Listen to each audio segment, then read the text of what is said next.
हरे कृष्ण कृष्ण कृष्ण हरे हरे, हरे राम राम राम हरे हरे। मुखं करोति वाचालं पंगुं लंघयते गिरिं यत्कृपातमहं वन्दे श्रीगुरुं दीनतारिणम्। हरे कृष्ण। श्रीमद् भागवतम स्कंद तिसरा अध्याय 26वा। आज आपण 26वा अध्याय सुरू करणार आहोत।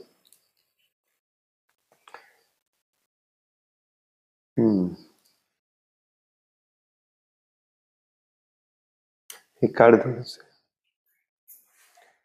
इकडचा प्रकाश तरी येईल, असं बसलं पाहिजे।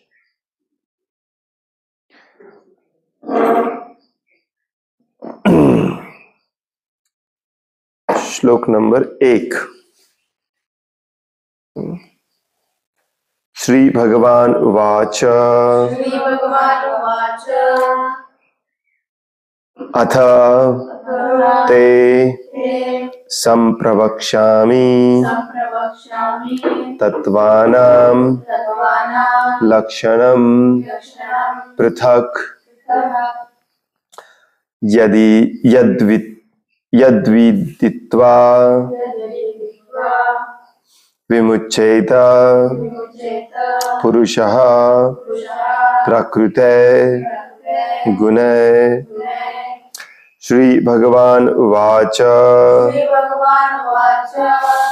अथ ते संप्रवक्ष्यामि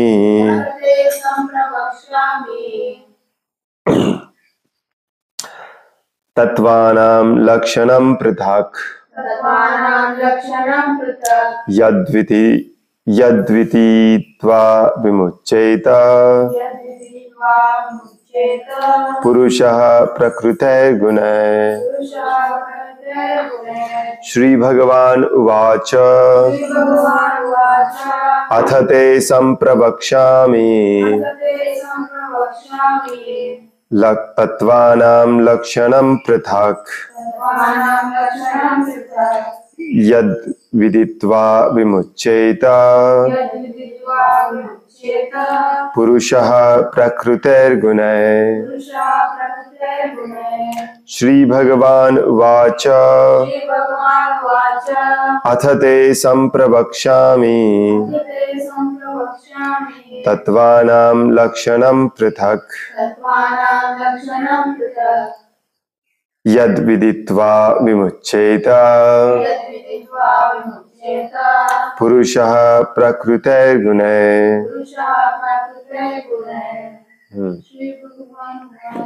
श्री भगवान उवाच अथ ते संप्रवक्ष्यामि तत्त्वानां लक्षणं पृथक्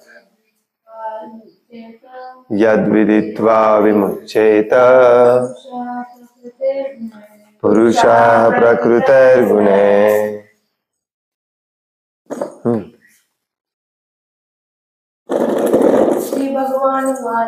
श्री भगवान उवाच अथ ते संप्रवक्ष्यामि सत्त्वानां लक्षणं पृथक् यद्विदित्वा विमुच्येत पुरुषः प्रकृतेर्गुणे। श्री भगवान उवाच प्रकृते संप्रवक्ष्यामि तत्त्वानां लक्षणं पृथक् यद्विदित्वा विमुच्येत पुरुषः प्रकृतेर्गुणे। श्री भगवान उवाच श्री भगवान म्हणाले अथ आता ते तुला संप्रवक्ष्यामि मी वर्णन करेन तत्त्वानां परम सत्याच्या श्रेणींचे लक्षणम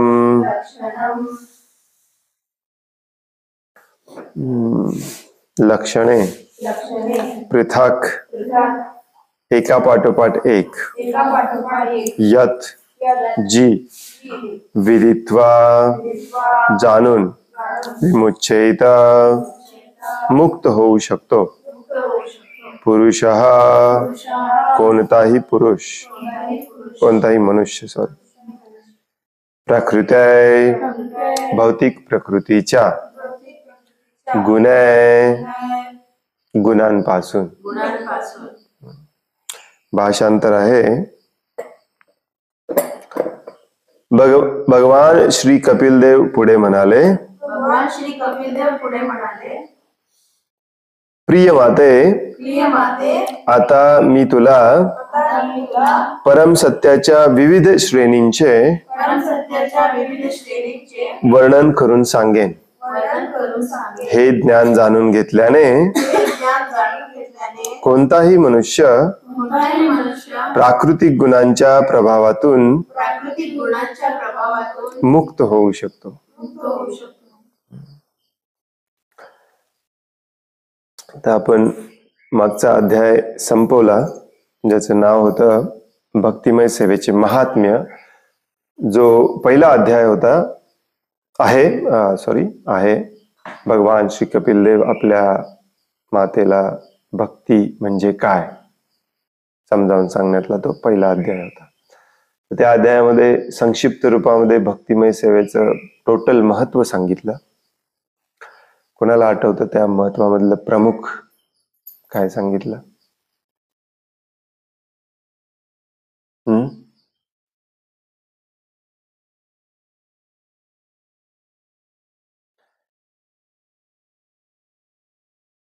साधुसंग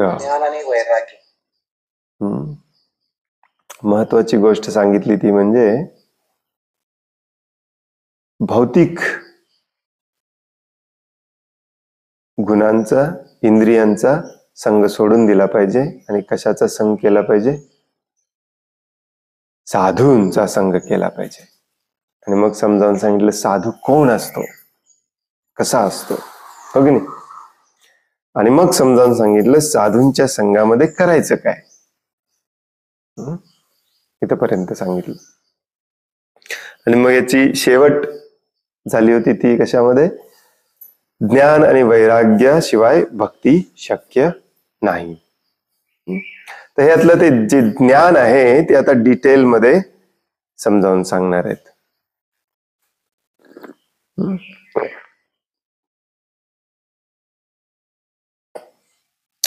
भौतिक इंद्रियाचा संग सोडून दिला पाहिजे साधूंचा संग केला पाहिजे साधूंच्या संघामध्ये काय केलं पाहिजे ज्ञान आणि वैराग्य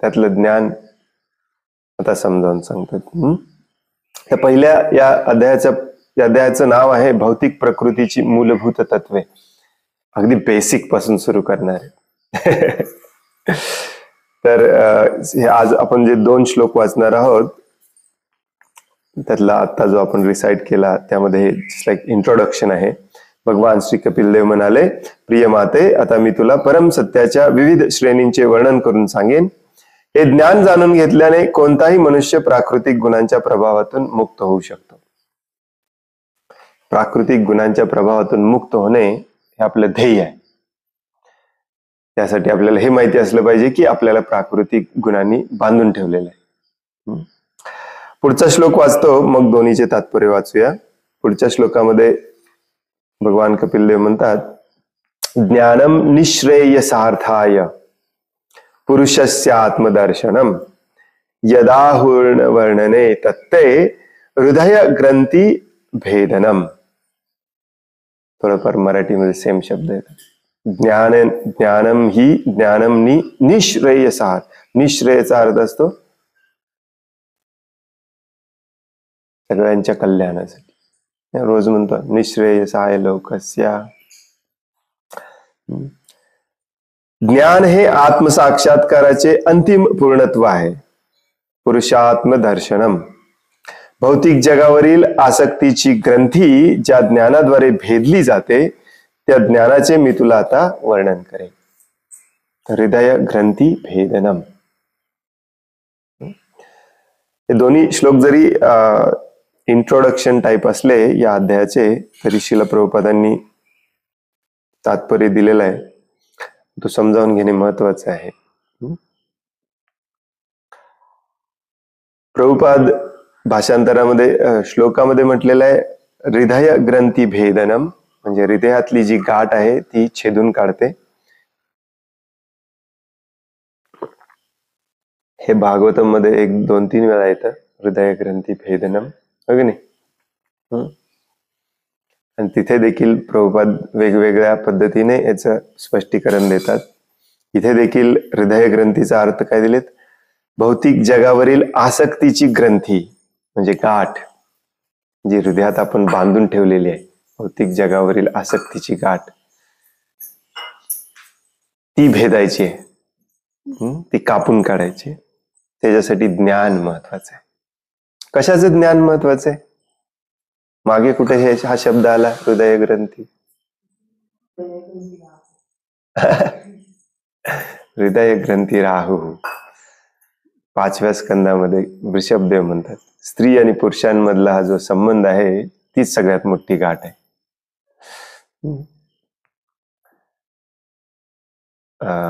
भागवतमच्या पहिल्या स्कंदामधल्या 2ऱ्या अध्यायामध्ये जे महत्वाचे 7-8 श्लोक आहेत त्याच्यामध्ये पण येतो हा हृदय. छिद्यन्ते हृदय ग्रंथे भिद्यते हृदय ग्रंथी छिद्यन्ते सर्व संशयः.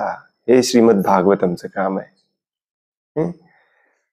चयन्ते चास्य कर्माणि विधुनुते सुहृत्सताम. इकडचं तिकडे जोडले की श्लोक पूर्ण होते.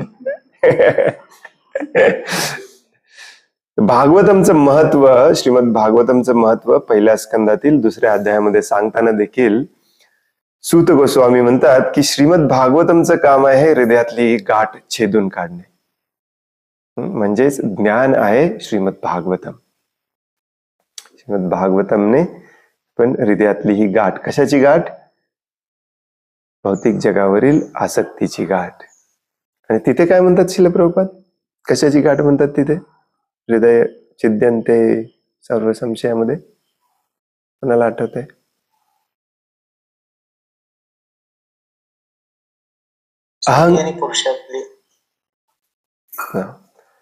अहंकाराची गाठ. 2ऱ्या स्कंदामध्ये, पहिल्या स्कंदामध्ये 2ऱ्या अध्यायामध्ये अहंकाराची गाठ. बऱ्याच लोकांना आपल्याला माहितीच नाही की गाठ नेमकी आहे कशाची. गाठ आहे हेच बऱ्याच जणांना माहिती, त्यामुळे ते छेदायचे लांबचा प्रश्न आहे.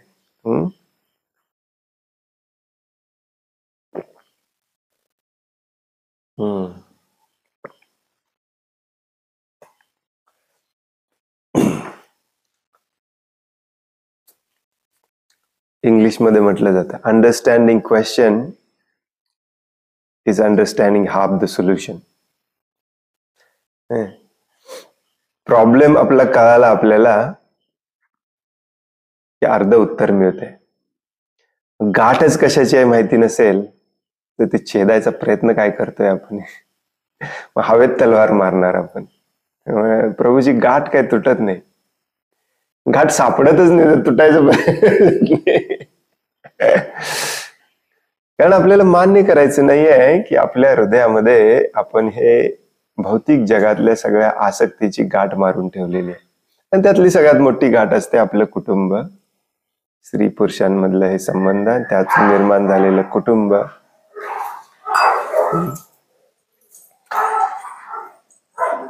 तर या 2 श्लोकामध्ये भगवान कपिलदेव म्हणतात की हे माते, मी तुला आता तत्वज्ञान सांगणार आहे, परम तत्वज्ञान सांगणार आहे, आणि डिटेल मध्ये वर्णन करून सांगणार आहे, पृथक. आणि याचा मेन उद्देश काय आहे? ह्या हृदयातली ही जी गाठ आहे ती छेदून काढणे. तात्पर्य श्रील प्रभुपादांद्वारे भगवद्गीतेत सांगितल्याप्रमाणे मनुष्य एकमेव भक्तिमय सेवेद्वारेच परम सत्य पुरुषोत्तम भगवंतांना जाणू शकतो.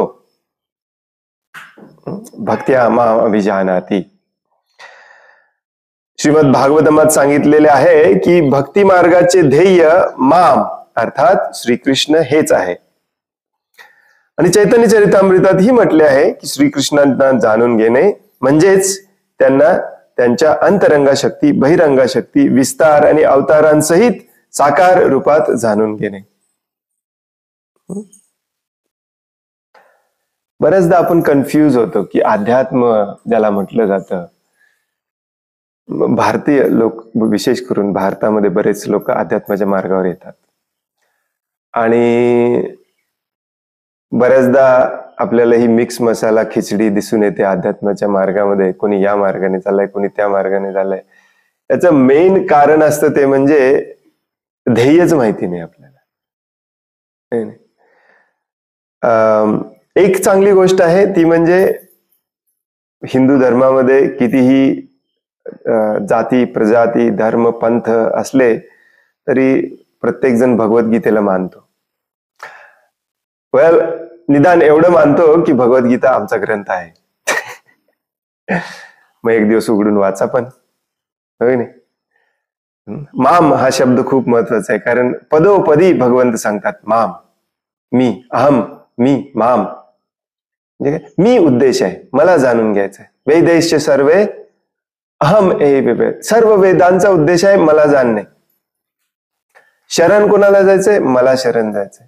जाणून कोणाला घ्यायचंय? मला जाणून घ्यायचंय. आणि हे माहिती नसल्यामुळे मग हे आपण जेवढे काही आपले फाटे फुटलेले आहेत हिंदू धर्मामध्ये, मग तो कोणी याला जाणून घ्यायचा प्रयत्न करत असतो, कोणी त्याला जाणून घ्यायचा प्रयत्न करत असतो, कोणी देवी देवतांना जाणून घ्यायचा प्रयत्न करत असतो, कोणी भगवंतांच्याच विविध शक्तींना जाणून घ्यायचा प्रयत्न करत असतो. परंतु जोपर्यंत शक्ती सहित शक्तिमानला आपण जाणून घेत नाही तोपर्यंत हे पूर्णच होत नाही. शक्ती समजली परंतु शक्तिमान समजलं नाही तरी पूर्ण होत नाही. आणि शक्तिमान समजलं तर शक्ती आपोआप समजते. त्यामुळे भगवद्गीता आपल्याला सांगते बेस्ट म्हणजे भगवद्गीतेचं आचरण करा. माम, माझ्याकडे या.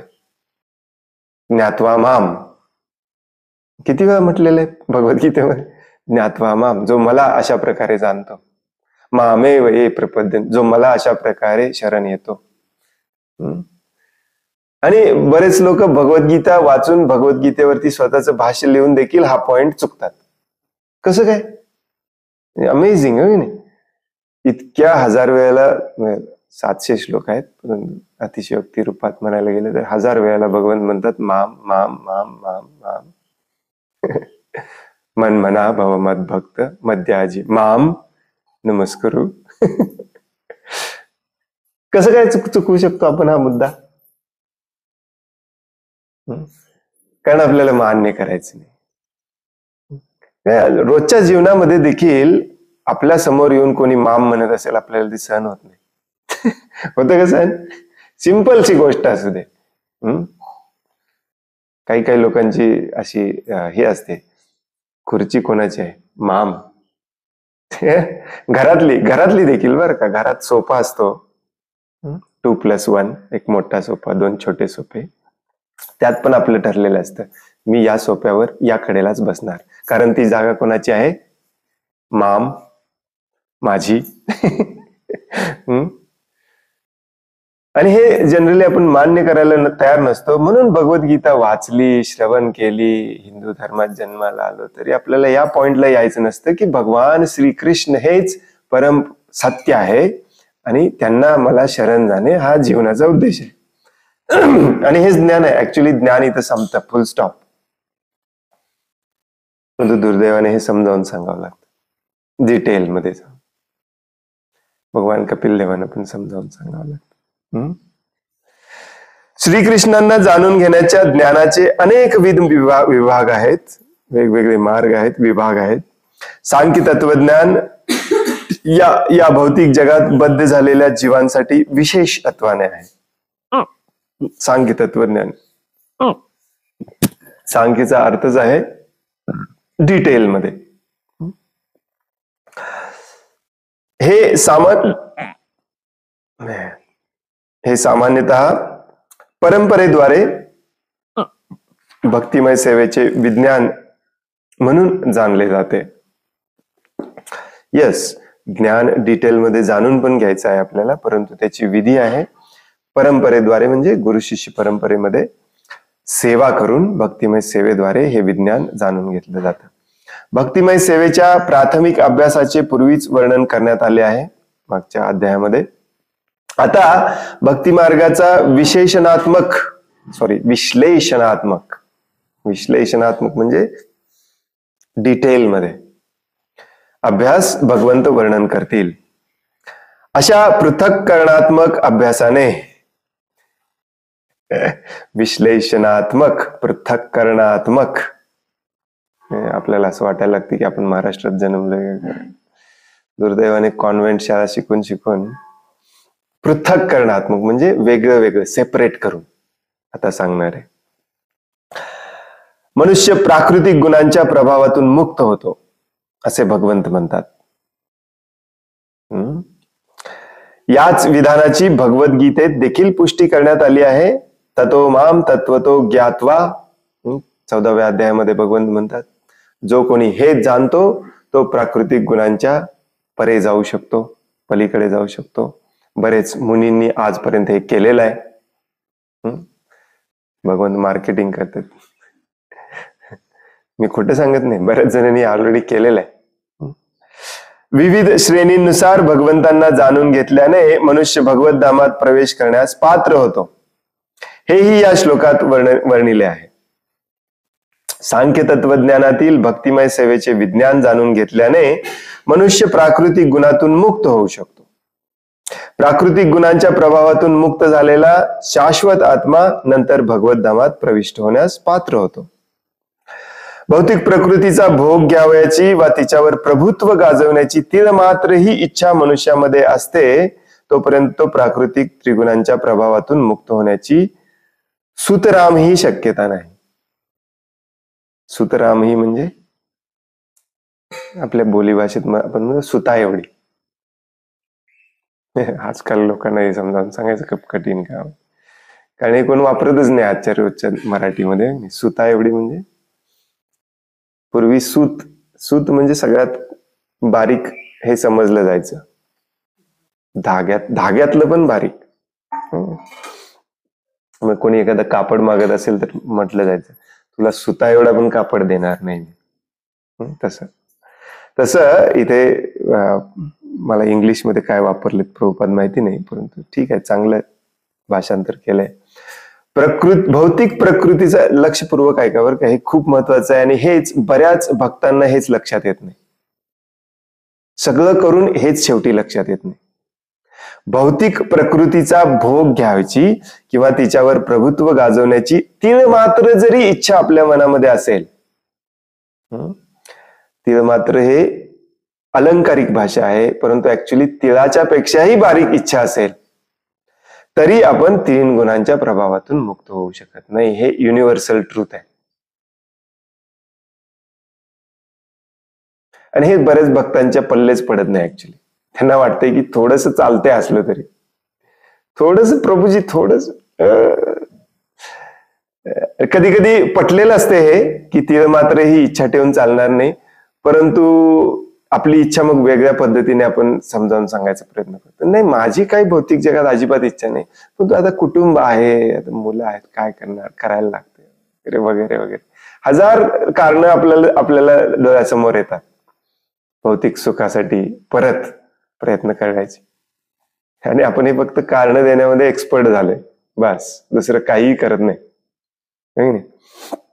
परंतु असं केलं तर तीन गुणांच्या प्रभावातून सुता एवढं देखील सुटणे शक्य नाही. आणि जो तीन गुणांच्या प्रभावातून सुटत नाही तो कधीच मुक्त होत नाही. जो तीन गुणांच्या प्रभावाखाली अडकलेला आहे तो दुःखी असतो. हेच बऱ्याच जणांना लवकर लक्षात येत नाही की या भौतिक जगामधलं प्रमुख लक्षण आहे, मूळ लक्षण आहे ते म्हणजे दुःख. आणि ह्यातून सुटवण्यासाठी आपल्याला भक्ती मार्गाचं रेकमेंडेशन दिलं जातं.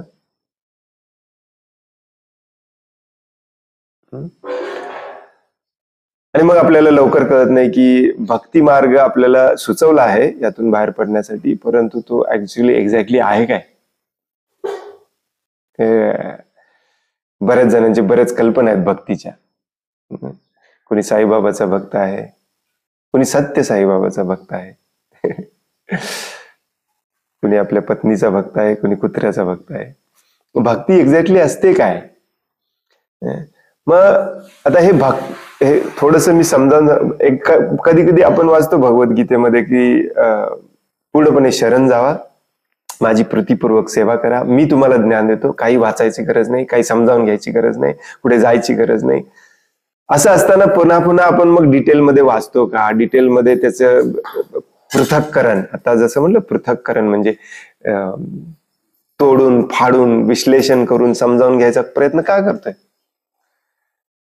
कारण भक्ती मार्गावरती देखील वेगवेगळे आपले असे हे डोक्यामध्ये भरलेलं आहे की हे म्हणजे भक्ती आहे, हे म्हणजे भक्ती आहे, हे म्हणजे भक्ती आहे. आणि या भक्ती मार्गावरती देखील कुठे ना कुठेतरी आपण अडकलोय. आणि हा गुंता सोडवण्यासाठी जेवढं डीप मध्ये जाऊन सांगता येईल तेवढं सांगायचा प्रयत्न आपले पूर्वाचार्य करतात, अगदी व्यासदेवांपासून. इथे भगवान कपिल देव स्वतः करत आहे. याचा उद्देश एकच असतो की ठीक आहे, तुम्ही पहिल्या पायरीवर अडकलेला असाल किंवा तुम्ही 100व्या पायरीवर खाली अडकलेला असाल, हे ऐकत राहा आणि यातलं एखादी गोष्ट क्लिक होईल आणि त्या तुमची तिथून सुटका होईल आणि तुमची परत मार्ग मोकळा होईल. हा उद्देश असतो. कोणाला मन कळालेलं नसतं, कोणाला बुद्धी कळालेली नसते, कोणी मनात अडकलेला असतो, कोणी बुद्धीत अडकलेला असतो, कोणी ग्रॉस एकदम स्थूल भौतिक आसक्तींमध्ये अडकलेला असतो. काही सांगता येत नाही. श्रील प्रभुपाद म्हणायचे, अक्षरशः तुम्ही सायंटिस्ट लोकांनी हे सायंटिफिकली पण समजावून सांगितलं पाहिजे. अणु, रेणू, पेशी, विटॅमिन B पर्यंत जाऊन समजावून ज्या लेवलला त्याला समजेल त्या लेवलला जाऊन तुम्ही समजावून सांगा, परंतु त्याला घेऊन या भक्ती मार्गावर. असे बरेच लोक असतात जे फेन्सवर असतात, सीमेवर, तटावर, म्हणजे भिंतीवर बसलेले असतात. इकडे भौतिक जगात पण पडायची इच्छा असते, आध्यात्मिक जगात पण पडायची इच्छा असते, परंतु पडायची तयारी नसते अजून. मग त्यांच्यासाठी हे डिटेलमध्ये जाऊन ज्ञान दिलं की पडायला उपयोगी पडतं. येस, चला आता आपण इकडे जंप मारूया, म्हणून हे डिटेलमध्ये सांगायचं असतं. परंतु याची ऍक्च्युअली बघायला गेलं तर तशी काही गरज नाही. तशी फक्त तुम्ही भगवंतांची प्रीतीपूर्वक सेवा केला की बस आहे, तुम्हाला सगळं ज्ञान मिळतं. म्हणून पुन्हा एकदा तात्पर्यामध्ये श्रील प्रभुपाद आपल्याला समजावून सांगतात की का तर आपण इथे अडकलोय. ही गाठ जी आहे ती भौतिक आसक्तीची गाठ आहे, आणि ती केवढीही बारीक असू दे, तीळ मात्र, तिळापेक्षाही बारीक असू दे, ती तुम्हाला अडकूनच ठेवते. भगवत धामामध्ये जाण्यासाठी कुठलंही कन्सेशन नाही, अनफॉर्च्युनेटली, दुर्दैवाने. इथे थोडंफार चालतं कन्सेशन भौतिक जगात, कुठे एंट्री पाहिजे असेल, पात्रता नाही आहे, इथे चालतं. 35% पास चालतं इथे. आजकाल चालत नाही. आजकाल तुम्हाला ऍडमिशनला 90च्या वर लागतात मार्क, तरी 92%, 93% तुम्हाला ऍडमिशन मिळते. परंतु भगवत धामाचं तसं नाही. भगवत धामामध्ये प्रभुपाद नेहमी शब्द वापरतात, 100%. 100% म्हणायची पद्धत. 100% शुद्ध असल्याशिवाय तिथे एंट्री नाहीच आहे. आणि जितक्या लवकर आपण हे समजावून घेऊ तितके आपल्यासाठी चांगले आहे. आणि म्हणून हे वाक्य महत्वाचं आहे. भौतिक प्रकृतीचा भोग घ्यावयाची व तिच्यावर प्रभुत्व गाजवण्याची तीळ मात्र ही इच्छा मनुष्यामध्ये असते, तोपर्यंत तो प्राकृतिक गुणांच्या प्रभावातून मुक्त होण्याची सुतारामही शक्यता नाही, सुता इतकी शक्यता नाही.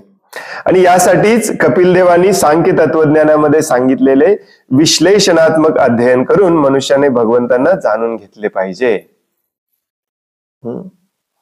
हे खूप महत्वाचं आहे. जसं परवा आपण मत्सर वरती क्लास घेतला की नाही, मत्सर्य द्वेष वरती, तो यातलाच आहे. 29व्या कपिल देवांचं, ते कपिल देवांनीच सांगितलेलं आहे. आपल्याला थोडंफार कळायला लागते, येस ऍक्च्युली मला वाटत होतं मी मत्सरी नाही आहे, परंतु या 4 श्लोकावरून करते मी पण मत्सरी आहे. मला पण सोडायला पाहिजे. हं? म्हणून हे डिटेलमध्ये जाऊन अभ्यास करायचा.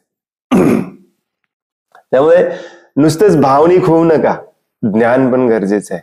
ज्ञानाशिवाय गाठ सुटत नाही. तुकाराम महाराज देखील म्हणतात, ज्ञान नाही भगवान नाही. पुढच्या श्लोकामध्ये काय म्हणतात, ज्ञान हे आत्मसाक्षात्काराचे अंतिम पूर्णत्व आहे आणि भौतिक जगावरील आसक्तीची ग्रंथी ज्या ज्ञानाद्वारे भेदली जाते त्या ज्ञानाचे मी तुला वर्णन करेन.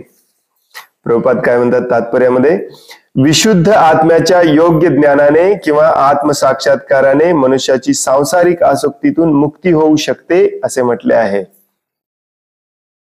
आणि खऱ्या अर्थाने ज्ञानानेच मुक्ती होते. बरेच जण हे बरेचसे काय म्हणतात त्याला, भावभक्तीमध्ये असतात आणि भावभक्ती हाच श्रेष्ठ मार्ग आहे हे याच प्रतिपादन करत असतात. परंतु भावभक्तीच्या मागे देखील ज्ञान असावंच लागतं. ज्ञानच नसेल तर मग भावाचा ढोंग होतो. सेंटिमेंटलिझम ज्याला म्हटलं जातं, सेंटिमेंटलिझम. आणि म्हणून सेंटिमेंटलिस्ट बघा, अजूनही भौतिक आसक्ती असते, पापकर्म करत असतात, परंतु भाव आपला उच्चतम असल्याचा आव आणतात. आणि हे नको आहे. शास्त्रामध्ये हे कुठेच सांगितलेलं नाहीये. त्यामुळे विशुद्ध आत्म्याचे ज्ञान हेच सांसारिक आसक्तीतून मुक्त होण्याचे मार्ग आहे असं म्हटलेलं आहे. ज्ञानामुळे मनुष्याला जीवनाचे आत्यंतिक ध्येय प्राप्त करण्यास आणि स्वतःचे आत्मस्वरूप पाहण्यास सहाय्य होते. आत्यंतिक ध्येय म्हणजे अल्टिमेट गोल. श्वेताश्वेतर उपनिषद मध्ये याचे अनुमोदन करण्यात आले आहे. तमेव विदित्वा तिमुत्युम एति. स्वतःची केवळ आध्यात्मिक स्थिती जाणून घेतल्याने किंवा स्वतःचे आत्मस्वरूप यथार्थ रूपात पाहिल्याने मनुष्य भौतिक बंधनातून मुक्त होऊ शकतो. प्रभुपाद बऱ्याचदा हे म्हणायचे, ऍक्च्युली हा जो शब्द येतो ना आत्मसाक्षात्कार, इथे काय वाटत, आत्मदर्शनम, आत्मसाक्षात्कार, ज्याला इंग्लिश मध्ये एकदम सिंपल मध्ये श्रील प्रभुपाद नेहमी लिहायचे सेल्फ रिअलायझेशन. मराठीमध्ये आहे तसं जर सेल्फ रिअलायझेशनचं भाषांतर करायचं म्हटलं तर त्याचा अर्थ होतो स्वतःला जाणणे. आणि बऱ्याच जणांना कळत नाही, आपण तरी इथं भगवंतांना जाणायला लावले, स्वतःला जाणणे, स्वतःला जाणणे, आत्मसाक्षात्कार, आत्मसाक्षात्कार. तुम्ही स्वतःला जाणल्याशिवाय भगवंतांना जाणूच शकत नाही. स्वतःला जाणणे म्हणजे मी कोण आहे हे जाणणे. मी शरीर नाही, मी आत्मा आहे. एवढंच नाही तर मी आत्मा नाही तर मी भगवंतांचा सेवक आहे. हे झालं स्वतःला जाणणे. यालाच म्हणतात स्वतःला पूर्णपणे जाणणे, आत्मसाक्षात्कार, आत्मदर्शन होणे. आणि मग अशा प्रकारे आत्मसाक्षात्कार झाला तरच तुम्ही भगवंतांना जाणू शकता. मी जाणलो स्वतःला, मी भगवंतांचा सेवक आहे. ऑफकोर्स मग भगवंतांना शोधलो, कोणाचा सेवक आहे, सेवा करायची कोणाची. बरेच जणांना हे समजत नाही, आत्मसाक्षात्काराचा आणि भगवंतांना जाणण्याचा काय संबंध आहे. केवळ स्वतःला जाणून घेतल्याने, स्वतःचे आत्मस्वरूप यथार्थ रूपाने म्हणजे आहे तसं जाणल्याने, पाहिल्याने आपण भौतिक बंधनातून मुक्त होऊ शकतो. स्वतःला यथास्वरूप कसे पाहावे याचे वर्णन वैदिक शास्त्रांमध्ये अनेक प्रकारे करण्यात आले आहे. आणि श्रीमद भागवतमात देखील सांगण्यात आले आहे की मनुष्याने स्वतःला मूळ स्वरूपात पाहावे आणि आपण कोण आहोत हे जाणून घ्यावे. जसं या श्लोकामध्ये सांगितलंय, पुरुषस्यात्मदर्शनम. कोण आहे तुम्ही? कपिल देव आपल्या मातेला सांगतात की असे पाहणे योग्य अधिकारी पुरुषाकडून श्रवण करून शक्य होते. ही परंपरा आहे. पटायला थोडंसं अवघड आहे. प्रभूजी स्वतःला जाणायचं, दुसऱ्यांकडून कशाला ऐकायची गरज, मला माहिती ना मी कोण आहे. बऱ्याचदा आपण म्हणतो ते की मला माहिती आहे मी कोण आहे, तू नको सांगू मला. बॅड न्यूज, कोणालाच माहिती नाही कोण आहे. जाणून घ्यायला पाहिजे. आणि ती जाणून घ्यायची पद्धती आहे शास्त्रातून जाणून घेणे, एखाद्या अधिकारी व्यक्तीकडून शास्त्र जाणून घेणे आणि शास्त्रातून जाणून घेणे मी कोण आहे. असे पाहणे योग्य अधिकारी पुरुषाकडून श्रवण करून शक्य होते. कपिल देव सर्वोच्च अधिकारी पुरुष आहेत. जसं भगवद्गीतेत प्रभुपाद बऱ्याचदा म्हणतात की भगवंत स्वतः बोलतायत, अजून कोण अधिकारी पुरुष पाहिजे तुम्हाला. ऐका त्यांचं थोडस. कपिल देव स्वतः अधिकारी, सर्वोच्च, टॉपमोस्ट, सुप्रीम ऑथॉरिटी, कारण ते साक्षात भगवान आहेत. आणि त्यांनी केलेले वर्णन जर मनुष्याने स्वतःचे भाष्य न करता यथास्वरूप स्वीकारले तर तो स्वतःला पाहू शकतो.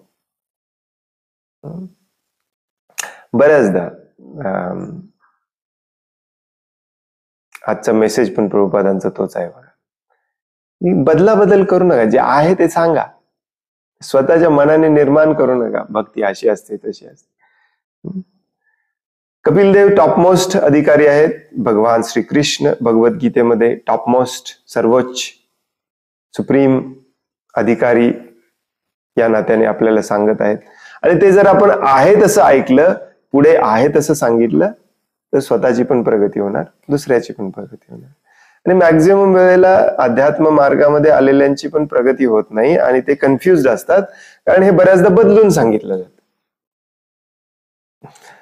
मग ते थोडंफार का होईना किंवा मोठ्या प्रमाणात का होईना बदलून सांगितलं की बिघडलं, हा प्रॉब्लेम असतो. श्री चैतन्य महाप्रभूंनी सनातन गोस्वामींना जीवाच्या वास्तविक स्वरूप स्थितीविषयी ज्ञान प्रदान केले. फेमस श्लोक आहे, पुढे सांगितला इथे, तुम्हाला पटकन आठवलं पाहिजे. श्री चैतन्य महाप्रभूंनी सनातन गोस्वामींना जीवाच्या वास्तविक स्वरूप स्थितीविषयी ज्ञान प्रदान केले. जीवाच्या वास्तविक स्वरूप स्थिती, जीवेर स्वरूप. प्रत्येक जीव हा भगवान श्रीकृष्णांचा शाश्वत सेवक आहे हे सांगितलं त्याने. असे त्यांनी सांगितले, जीवेर स्वरूप आहे कृष्णेर नित्यदास. सर्व जीवांचे स्वरूप शाश्वत दास हे आहे.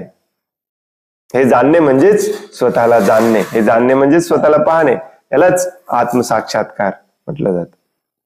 आपण परमात्म्याचे अंश आहोत आणि त्याच्या सानिध्यात सेवा करीत राहणे हीच आपली सनातन स्वरूप अवस्था आहे. या ज्ञानामध्ये मनुष्य जेव्हा स्थिर होतो तेव्हा तो आत्मसाक्षात्कारी होतो.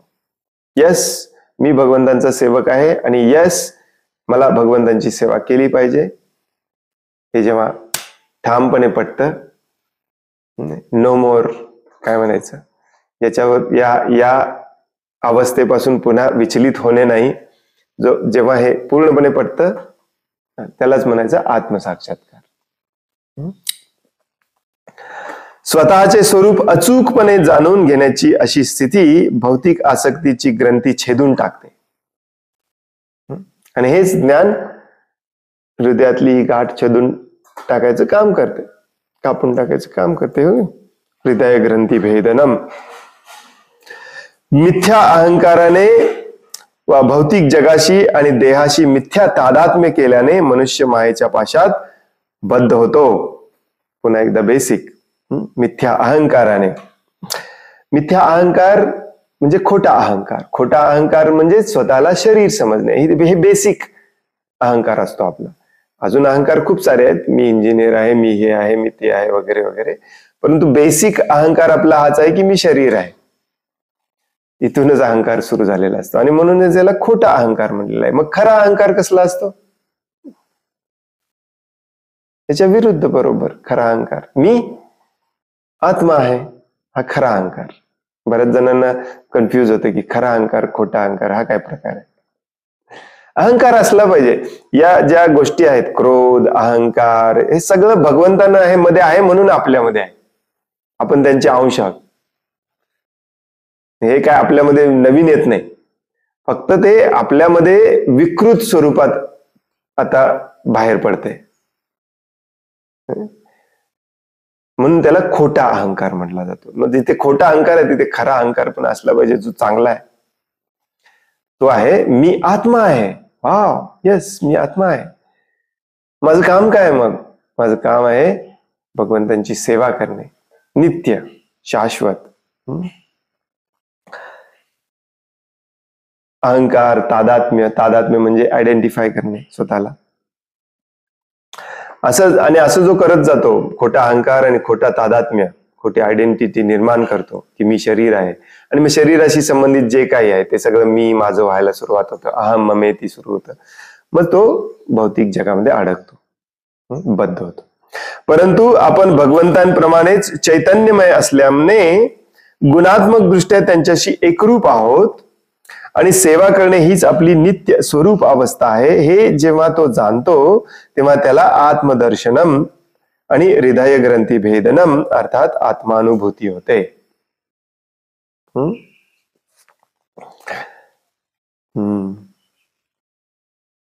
हे जाणणे, बऱ्याचदा हे आत्मानुभूती, आत्मसाक्षात्कार हे शब्द बऱ्याचदा आपल्याला दिसतात रस्त्याने जाताना. निरंकार बाबा आत्मानुभूती केंद्र, कितपत आत्म्याची अनुभूती होते माहिती नाही. आत्म्याची अनुभूती होणे म्हणजे हे परफेक्टली जाणणे की मी भगवंतांचा अंश आहे.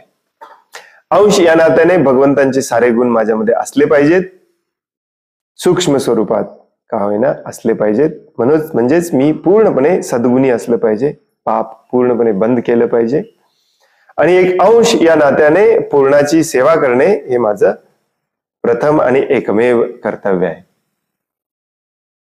याला म्हणायचं आत्मानुभूती. असेल तर अंधारात बसून ओम करण्यामध्ये आत्मानुभूती नाही. आणि यालाच म्हटलेलं आहे, मनुष्याकडून भौतिक जगाशी असलेल्या आसक्तीची गाठ छेदली जाते आणि मग तेव्हा त्याला होणाऱ्या जाणीवेला, आकलनाला ज्ञान असे म्हणतात. प्रभुपाद किती परफेक्टली विश्लेषण करून सांगतात बघा. ज्ञान म्हणजे काय? या स्टेजला येणे आणि या स्टेजला कायमचं राहण्यासाठी मनाला जे समजावून सांगायला लागतं त्याला ज्ञान म्हणतात. या स्टेजला बरेचसे लोक येतात परंतु टिकून पण राहत नाही. का? कारण पूर्ण ज्ञानी झालेले नसतात. त्याला ज्ञान असे म्हणतात. आत्मदर्शनम म्हणजे ज्ञानाद्वारे स्वतःला पाहणे होय. म्हणून वास्तविक ज्ञानाच्या अनुशीलनाने मनुष्याची मिथ्या अहंकारातून मुक्तता होते. खोट्या अहंकारातून म्हणजेच मी शरीर आहे या ज्ञानातून मुक्ती मिळते. तेव्हा तो स्वतःला पाहतो आणि मनुष्य जीवनाची हीच सर्वात आवश्यक गरज आहे. बाकी सगळ्या गरजा युजलेस आहेत आपल्या, त्याच्याच मागे लागलोय आपण. जी गरज आहे ते मात्र त्याच्या मागे मात्र कुणी आपण लागत नाही.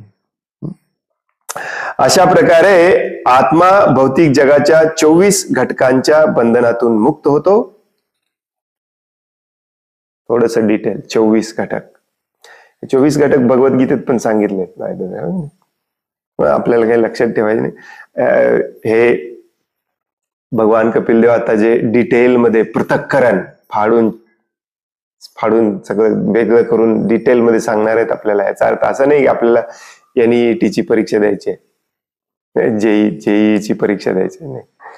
या स्टेजला यायचं आहे की मी कोण आहे. बऱ्याचदा लोक याच्यामध्येच अडकून राहतात. 24 घटक, प्रभूजी माझे पाठच होत नाही. 24 घटक तुला पाठ पण करायचं नाही. काळजी करू नका. कुणाचाही एक्झाम पेपर नाही आहे 24 घटक. सांख्य नामक सुनियोजित तात्विक प्रक्रियेचा ध्यास घेणे म्हणजेच ज्ञान आणि आत्मानुभूती होय. डेंजरस वाक्य.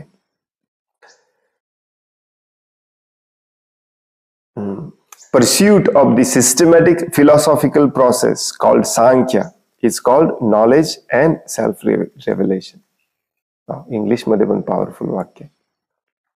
Pursuit of the systematic philosophic process. Systematic. बरेच जणांना वाटतं हिंदू हे देवता हे देवी. नो, भागवतम इतकं सिस्टमॅटिक आहे आणि सायंटिफिक आहे, तुम्ही आश्चर्याचा धक्का बसेल तुम्हाला जर तुम्ही सिरियसली वाचलं. आणि अशा प्रकारे हे तत्वज्ञान जाणून घ्यायची ही जी सिस्टमॅटिक प्रोसेस आहे त्या प्रोसेसचा वेध घेणे, त्याचा ध्यास घेणे म्हणजेच त्याला परस्यूट म्हणतात. हेच ज्ञान आहे, हेच आत्मानुभूती आहे. हरे कृष्ण. कोणाला काही प्रश्न आहे, काही सांगायचं आहे?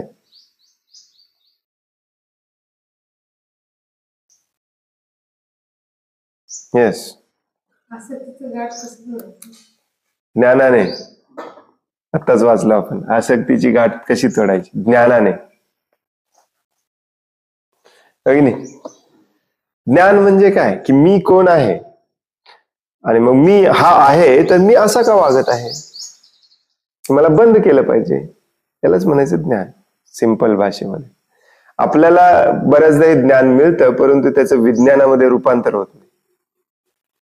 ज्ञान आणि विज्ञानामध्ये फरक काय असतो? ज्ञान हे थिअरॉटिकल असतं, ऐकलं प्रवचनामध्ये. विज्ञान म्हणजे काय? ते रोजच्या जीवनामध्ये लागू केलं, बस. गाठ ही छेदून टाकायची आहे, मग ती छेदण्यासाठी तलवार वापरावी लागेल. मग ती तलवार हातात मिळाली, ती तलवार वापरायला शिकली, पण वापरायला पण पाहिजे. भगवद्गीतेमध्ये देखील भगवंत या तलवारीला काय नाव देतात? अनासक्तीची तलवार. नाही, असंच संग शस्त्रेन. 15व्या अध्यायामध्ये शस्त्र मिळालं आपल्याला, शस्त्र हातात आहे, याचं ट्रेनिंग पण मिळत आहे, परंतु वापरतच नाही, मग काय उपयोग होत नाही, मग काय आसक्ती सुटत नाही. वापरायला पण पाहिजे, फिरवायला पाहिजे, मग तुटणार गाठ. बरेचदा आपल्याला असं वाटतं, आणि हे सगळ्यात मोठा प्रॉब्लेम आहे बरं का, लक्षपूर्वक आहे का सगळ्यांनी. बऱ्याचदा आपल्याला वाटतं की माझ्या हातात तलवार आली आहे, मला चालवायचं पण कसं माहिती आहे, परंतु दुसऱ्या कोणीतरी माझा हात पकडलाय. कोण पकडणार आहे तुमचा हात? हे तुमचा भ्रम आहे. अध्यात्मामध्ये, भक्तीमध्ये प्रगती करण्यासाठी कोणीही तुम्हाला थांबवू शकत नाही. आपला भ्रम असतो, माझी बायको मला माझी प्रगती करू देत नाही, माझा पती माझा प्रगती करू देत नाही, माझा जॉब मला प्रगती करू देत नाही, माझा बिझनेस मला प्रगती करू देत नाही. इथे सगळ्यात महत्वाचा शब्द आहे माझा. माझा माझा हेच तुझी प्रगती करू देत नाही ऍक्च्युली. असे कित्येक उदाहरणं आहेत इतिहासामध्ये, ज्यांनी आपला बिझनेस, आपला जॉब एका दिवसात सोडलाय, आपलं घर एका दिवसात सोडलंय. कोणी तो हे अनासक्तीचं शस्त्र वापरून हे गाठ तोडण्यासाठी तुमचा हात कोणी पकडलेला नाहीये, तुम्ही स्वतःच पकडलेला आहे. हा भ्रम असतो आपला. आणि कारण आपल्याला पण बरं वाटतंय, त्यांनी पकडलंय प्रभूजी हात, मी काय करणार. काही काही लोक अगदी एकदम विनम्रतेने, अगदी काकुळतीला येऊन सांगतात, प्रभूजी मी काय करणार. आपल्या ते भगवद्गीतेमध्ये एक प्रभूजी आहेत की नाही, रोज सुरू करतात क्लास झालेला. बरोबर आहे प्रभूजी, परंतु 1000 वेळा सांगितलं परंतुने सुरुवातच करू नका प्रश्नाची, तरी त्यांची प्रश्नाची सुरुवात परंतुनेच असते. आणि इतकं बोलतात पण एकदम सॉफ्ट असं. बरोबर आहे, समजलं, हे समजलं प्रभूजी, परंतु हे तुमचाच दुसऱ्या हाताने तुमचाच इकडचा हात पकडलाय, कोणीही पकडलेलं नाही आहे तुमचा हात.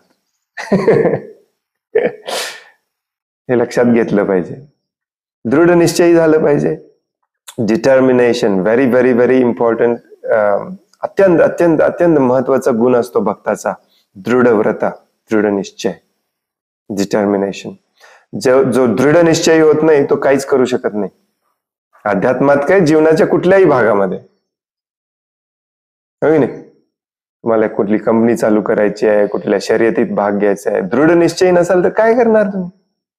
मनच खचलेलं असेल, उद्या करू, हे नी पकडलंय, त्यांनी पकडलंय, परवा बघू. म्हणून रूप गोस्वामी सांगतात, निश्चयात नाही, उत्साहात, निश्चयात, धैर्यात. हे असे जे श्लोक असतात ना, उत्साहात, निश्चयात, धैर्यात, हे सिरियसली घ्यायचे आपण. हे प्रॅक्टिकल श्लोक आहेत. बऱ्याच जणांना वाटतं की भगवद्गीता प्रॅक्टिकल नाही, हे श्लोक सगळे प्रॅक्टिकल नाही. हे सगळं प्रॅक्टिकल आहे. का प्रॅक्टिकल नाही? याच्यात काय इम्प्रॅक्टिकल आहे सांगा? उत्साहात, निश्चयात, धैर्यात. आता कुठे आपण बिझनेसच्या मीटिंगला वगैरे गेलो तिथं पण सांगितलं जातं आपल्याला उत्साह. कंपनीमध्ये पण सांगितलं जातं ना उत्साह, समा कमान, उत्साह पाहिजे, कमान कामाला उत्साह पाहिजे. तसंच भक्तीमध्ये पण उत्साह पाहिजे, निश्चय पाहिजे, दृढ निश्चय पाहिजे. निश्चयात की मी हे करणारच, पडलो तरी उठून करणारच, त्याला म्हणतात धैर्यात. करतच राहायचं. मग अनासक्ती येणार, मग सुटणार. सोडायचं नाही. जग काही म्हणो, काही कुणी काही कसंही म्हणो, सोडायचं नाही.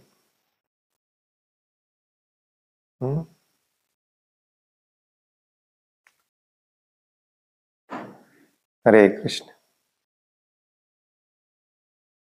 आणि असे सगळ्यामध्ये हे उत्तर असतेच. असे जे उत्साही आहेत, दृढ निश्चयी आहेत, धैर्यवान आहेत, त्यांचा संग करायचा. संघाशिवाय, कारण तिथेच आपण मध्ये कुठल्याही भागात, क्षेत्रात बघा, अगदी क्रिकेटमध्ये वगैरे देखील आपल्या मनात नसते पण आपला मित्र ओढून अरे चल रे, म्हणून अशा लोकांचा संग करायचा जे आपल्याला ओढून नेतात. हरे कृष्ण. हरे कृष्ण प्रभूजी. हरे कृष्ण. आमचे ना एक डॉक्टर होते, ते ब्रह्मचारी होते आणि खूप म्हणजे त्यांच्यामध्ये खूप भक्ती होती, नामस्मरण, सेवाभाव, म्हणजे त्यांनी पूर्ण आयुष्य सेवेतच व्यतीत केलं प्रभूजी. पण ते शिवजींना मानायचे. असं पण ते कधी म्हटले नाही आम्हाला की तुम्ही कृष्णाला मानू नका, पण ते स्वतः शिवजीला मानायचे. आणि ते आपण म्हणतो अनासक्ती त्यांच्यामध्ये आम्हाला खूप दिसायची प्रभूजी. म्हणजे आम्ही गेलो की आमच्याशी अगदी घरासारखे बोलायचे, म्हणजे आम्ही त्यांचे कुटुंबातले सदस्य असे वागायचे आमच्यासोबत. पण त्यांनी कधी आमच्याशी दुसरी काहीच अपेक्षा केली नाही प्रभूजी.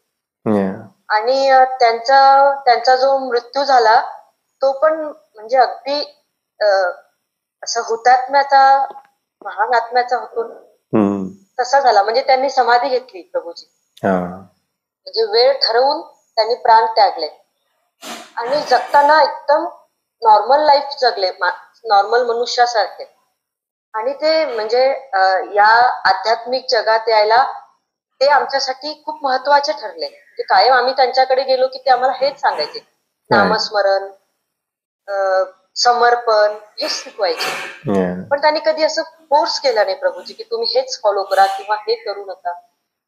मग आता माझा प्रश्न असा आहे की त्यांनी कृष्णाला ते कधी शरण गेले नाही, म्हणजे त्यांनी शिवजीला मानलं, त्यांचे गुरु शिवजीला मानायचे. तर मग त्यांचं काय झालं असेल प्रभूजी? ते शिवजींकडे जातात. भगवद्गीतेमध्ये सांगितलेलं आहे, यांती देवव्रतान देवान पितरीन यांती पितृव्रता. जो ज्या देवतेची आराधना करतो तो त्या देवतेकडे जातो. आणि त्यांचा भाव जर शुद्ध असेल तर शिवजी त्यांना भगवंतांकडे घेऊन जातात. शिवजींकडे जाऊन, आता शिवजींचे बरेच भक्त असतात, परंतु त्यांची इच्छा काय असते, शिवजी प्रसन्न झाले तर त्यांच्याकडून एक बंगला मागावा, सुंदर पत्नी मागावी. पण असे भक्त असतात जे शिवजींची उपासना अगदी अनासक्तीने करतात आणि ते शिवजींकडे गेल्यावरती शिवजींना म्हणतात की, शिवजी म्हणाले काय देऊ तुला? ते म्हणतात की तुम्हाला जे बेस्ट वाटेल ते द्या. शिवजी म्हणतात माझ्यासाठी बेस्ट विष्णू आहे, पाहिजे का तुला? द्या. देतात. हा देखील एक मार्ग असतो. सर्व वैष्णवांमध्ये श्रेष्ठ शिवजी आहेत, त्यामुळे हा देखील एक मार्ग असू शकतो आहे. तुम्ही जे वर्णन केले ना तसे परफेक्टली सेम टू सेम व्यक्ती मी तुम्हाला दाखवतो. आपल्या जागेच्या बाजूलाच आहेत जे Khamkar Maharaj. Same to same तुम्ही जे वर्णन केलं ना, सेम टू सेम. परवा मी मुंबईच्या माताजी प्रभूजींना आम्ही घेऊन गेलो होतो. 2.5 तास बोलत होते, फक्त भगवान श्रीकृष्णांबद्दल बोलत होते. शिवभक्त आहेत, महान शिवभक्त आहेत आणि पूर्णपणे अनासक्त.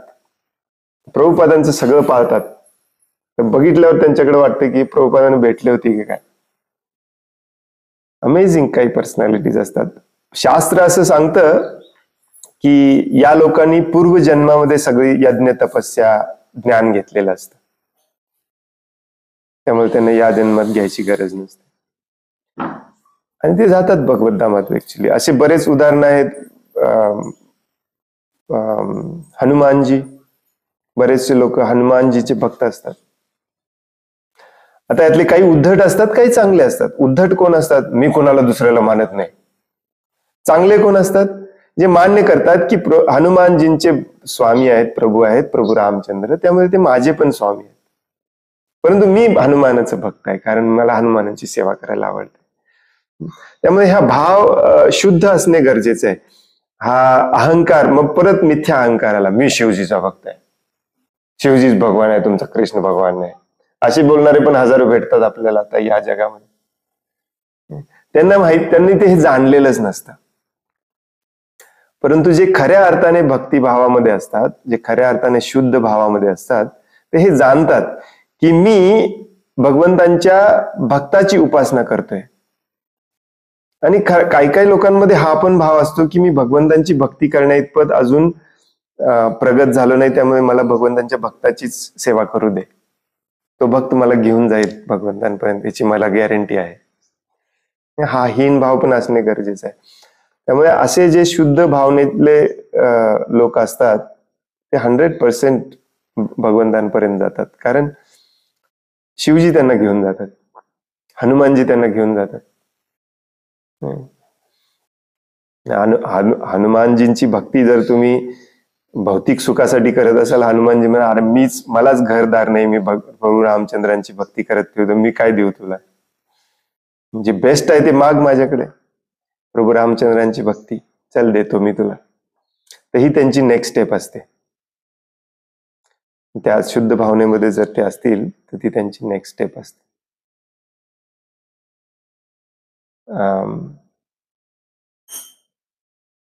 हरे कृष्णा प्रभू. हरे कृष्ण.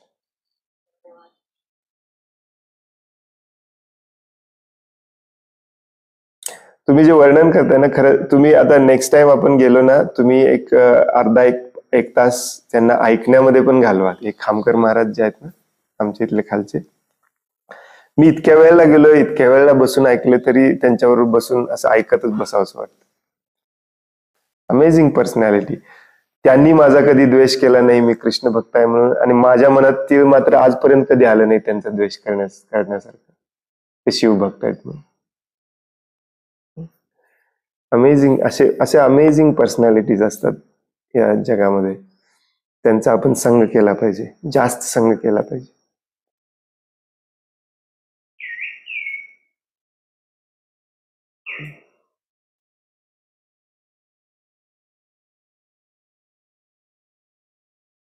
हरे कृष्ण. आणखीन कोणाला काही प्रश्न आहे, काही सांगायचं आहे?